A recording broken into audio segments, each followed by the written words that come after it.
Hi everyone. I hope that you're good. Welcome back. This is part two of the audio that I was doing about siblings competition, jealousy, and all that in African homes and African households. I'm not saying all of them, but majority based on my experience around the people that I live with, my friends and colleagues and everything like that. So just to continue, yeah, my sister told a lot of people, including my husband now, that I was a murderer. And she also said things like, this is why God is punishing her. Look at her son. He's crazy. This is my son who I was talking about, that when his father passed away, things just changed. How God is punishing her. She's crazy. And also, she said something like, when I was pregnant, now when I got married the second time and now I was pregnant, and she's like, oh, all she does is just make children. How does she think she's gonna feed these children? So she's always said things, but I just, you know, just always felt like she's my sister. And there was a time where she got scammed. I will make another audio about that. Very, very interesting stuff there. So she got scammed, and I knew she was going to get scammed because I saw the signs and I warned her. I tried to warn her. I warned her. There's no evidence I didn't present to her to show her that this is those scammers, like those Ugandan scams. The signs were there, but she just was. I remember she said that I'm too jealous. I don't want her to be married. I just want to be the only one who's married, who has children in a house and whatnot.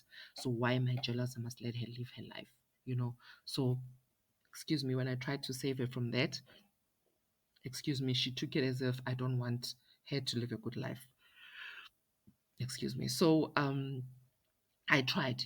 I presented evidence, and I contacted her ex-boyfriend who was a police, was a cop, and I asked him, please help.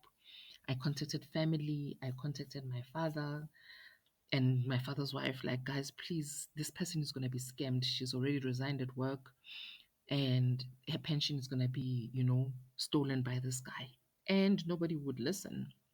And then eventually she got scammed. Sadly, she lost everything. But that's just me trying to show how I always looked out for her, no matter what. No matter what.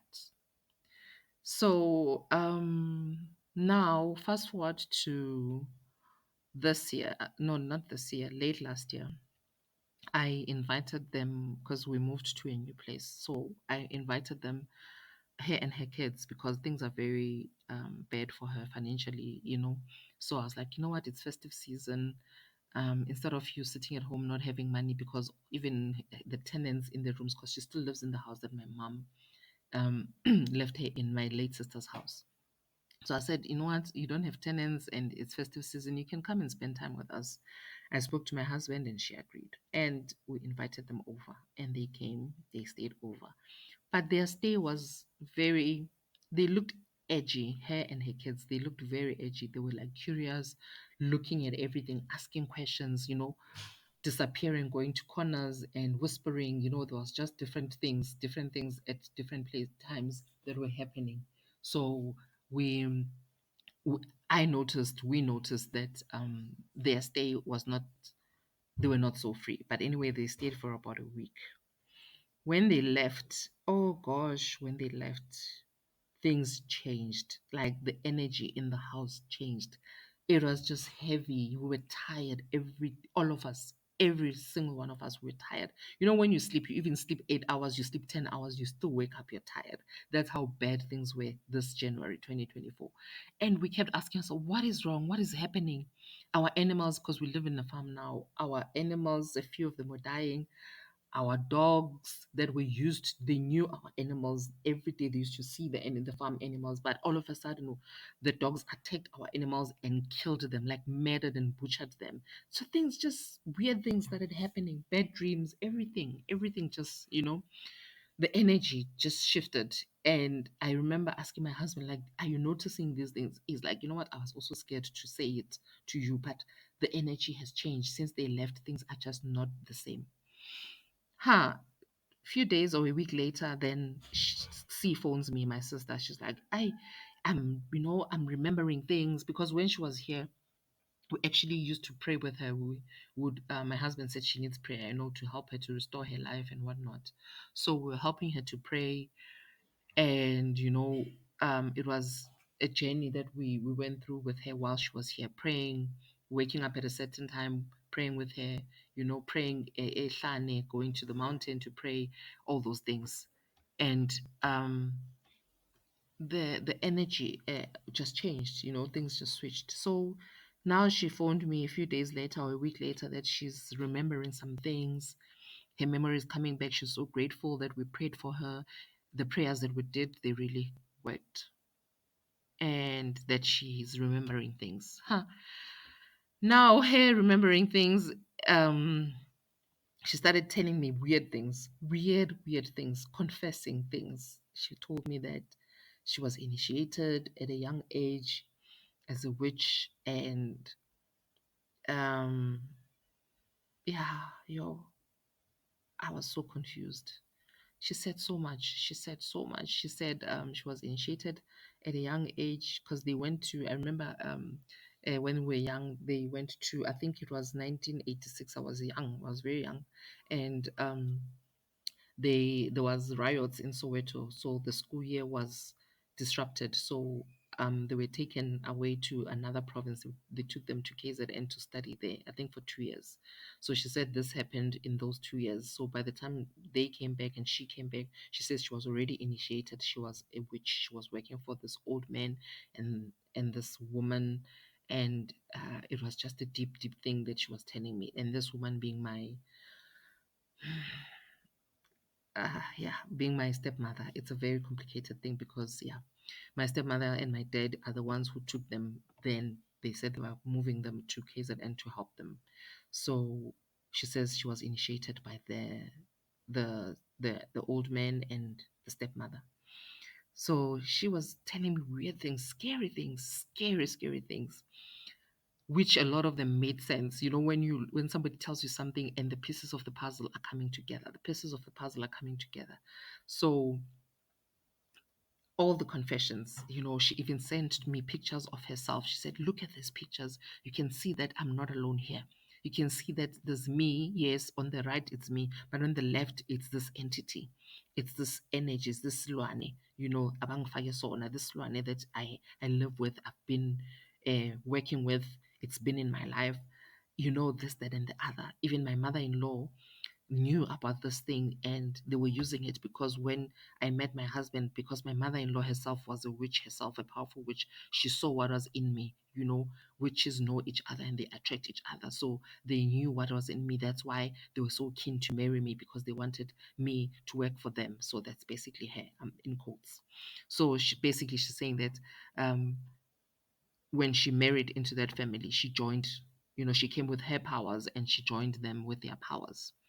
So she says now to me, in all the confessions that she was giving me, she phones me this Sunday morning because I said to her she needs to go to church. I said, you know what? All these things that you're saying, this memory that you're saying, you are recovering your memory, you're remembering things, it's so scary. You need church. And I said to her, I don't think you're supposed to go to like a sangoma, because they might just tell you, Gucci, you need to twasa or whatnot. Then, they might think you're having maybe a psychosis or whatever. So I believe just go to church, find deliverance, and go to a therapist. I asked her, where in your area, isn't there like a free counselor or something? She said, okay, she'll do that. So she told me that she found a church. She was going to go to the church. So this particular Sunday, a day before my birthday, she phones me at 10:30, and her church starts at 11. And she says, yeah, Sissy, there's one other thing that's important that I need to tell you. I'm like, okay, what is it? Then she says, yo, when I was at your house over the holidays, Nkanyile. Nkanyile, South Africans would understand, meaning that she did something, something bad. That's basically the what she implied. She's like, ukanyile. I'm like, what do you mean? How did you ukanye kanjani? And she says, there's things that I did when I came to visit. I told you that I don't walk alone. I was trained as a witch, what. So then she says, but let's not focus on that. Can we go back? I need to tell you it's about something that happened a long time ago. I'm like, okay, what happened? She says, um, like I told you that My mother-in-law, she was a witch and she knew my powers, so she was using my powers to help her family, to help my ex-husband, you know, financially powers and what. I said, okay, yes. So she says there was a time where she got tired of working with them. She told her mother-in-law that, you know, she doesn't want to do this thing. You know, she wants to leave this cult that they are in. She wants freedom. So the mother-in-law said, but unfortunately, you can't leave. You are part of us. You can't leave. So they threatened that they will harm her children. And she said, she told them, please don't harm my children. Rather kill me than to harm my children.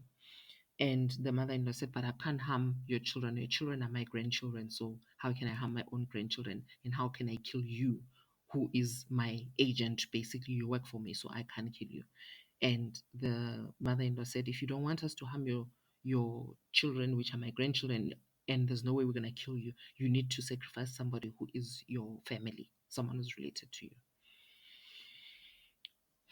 She says then they both decided with the mother-in-law, but she's putting the blame more on the mother-in-law because she says she was manipulating her. So she says then the mother-in-law said, you know, your sister is going through the most and she's not noticing things. Let's use her son. Gosh, that moment, I was at a mall, I was sitting down, but I felt like the ground should open and I must just go in and just sit down and just sit in the dark. And then I'm like, what? She says, yeah, no, then my mother in law said, we must use your son. So your son, all these years, nothing is wrong with him. Medically, it was us. We took him, we used him. So I'm like, what do you mean? How did you use him? What do you mean? And then she's like, no, my memory. Now she's making an excuse because she can hear that I'm getting angry. No, my memory, I still need to remember exactly, but I know that they used him, whatever the way they were using me, now we were using him. That's why he was he's like he's got autism or ADHD or what. And then she says to me, oh, I need to go, church is gonna start. She cuts the phone. Can you believe that? Can you believe that? And then she doesn't even have the decency to phone me later on after church to like ask what I told you, how are you feeling, or what. The day passes, Sunday passes, Monday passes. Monday is my birthday. Imagine, I had such a thing. I was so puzzled, but my husband was like, you know what, you must celebrate because this means now we know this is freedom. This is freedom. Now we know what to do. Now we know what to focus on when we are praying. This is freedom. This is a testimony. So Monday, she doesn't phone. Tuesday, nothing. Wednesday, I phone. I'm like, hela, mwana batho, ngwanyana do. You phoned me and you basically just threw a bomb at me and then you just disappear. And then like, no, what do you mean, Sissy? You know, I'm like, but why didn't you? How can you sacrifice my child? Why didn't you use your children? Do you know what I've been through with my son? Do you know the amount of time and money? Do you know how every day I look at my son, I feel like I'm failing my son? And you looked at me every single day and you would comfort me every single day, knowing very well what you did. And now you just tell me as if it's something just so by the way, as if you know you're telling me that a cat died or something. You just passed, you telling me in passing as if I must just deal with it. And then she's like, no, I see it's not like that. I also understand. I was like, you know what is, since you know what you guys did, what am I supposed to do? What is the way out? How do we fix this? And then she's like, no, how we can fix it is that we need to find a sangoma who deals with the dark side. Then they can help us to restore what was. I was like, you know what? Fine, it's enough. You've told me enough. But imagine your own blood sister, your own sister, Okshiele Ibele, the one that sucked your mother's breast and left it for you. You sucked after her. You share blood. You were raised under the same roof. You protected this person all your life. You always wanted what's best for this person all your life. Even in your deepest pain, you still wanted to take care of her. Even in your worst of times, your darkest of times, you still wanted to take care of her. And this is the woman who has told people that you met at your first husband. This is the woman who has said that your son is, you are being punished, that's why your son is crazy. And this is the woman who said, you keep falling pregnant. How are you going to look after these children? And this is the woman you kept forgiving and forgiving and forgiving.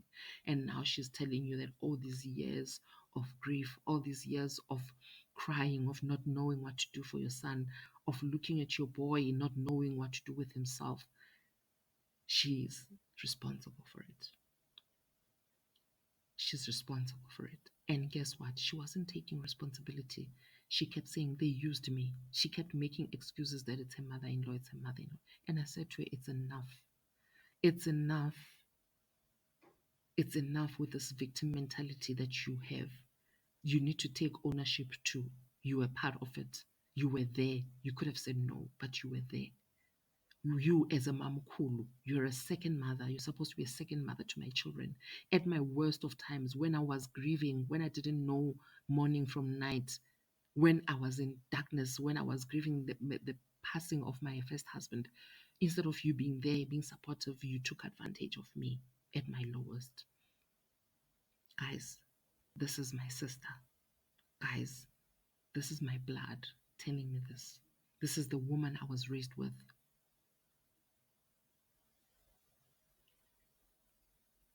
So sad.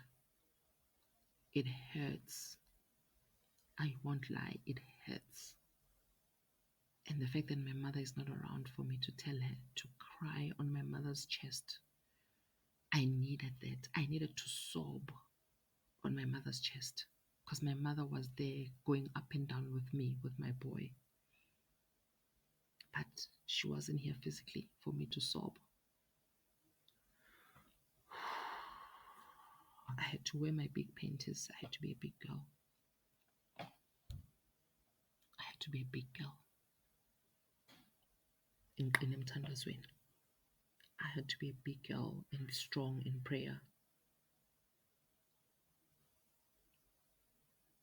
Prayer changes things. Prayer changes things. As I'm speaking to you, I see a huge change in my son's life. A huge change in my son's life. So, I think the lesson to take from this is that prayer works, prayer changes things. My mom used to say to me a lot, she used to say this to me, that my child, blood is not family. Blood is not family. You can find family who is not blood related to you. Now I understood what she meant. And in her confessions too, oh, I skipped this part. Kay, my other sister, the eldest one, was also part of the whole thing. She featured in this whole thing. She featured because apparently there was a time where they went to the graveyards at night, the two of them with their daughters. They said they were going there to Ugongvala, to basically shut down my life because I was supposed to die when my mother died and I didn't die. So they were going to basically shut down my life. She confessed this, that they went to the grave at night with the Sangoma and they performed some rituals. And actually, she said that the plan was that they were hoping that they would get me to come. They were going to be nice to me and get me to come as if they're going to help me. And she says when they arrived, the Sangoma asked her, where's that one? Angithi ngithe Zuzana, you said you're going to come with her. And then she said, the eldest one, Kay, responded and said, that one, she's too clever now. She's too clever. She knows too much now. And plus the fact that she's married to that Nigerian man is too clever too. So let's leave them. We'll deal with them in our own way. So apparently that night they did rituals on top of graves because they wanted to destroy my life. And you know what? You know what?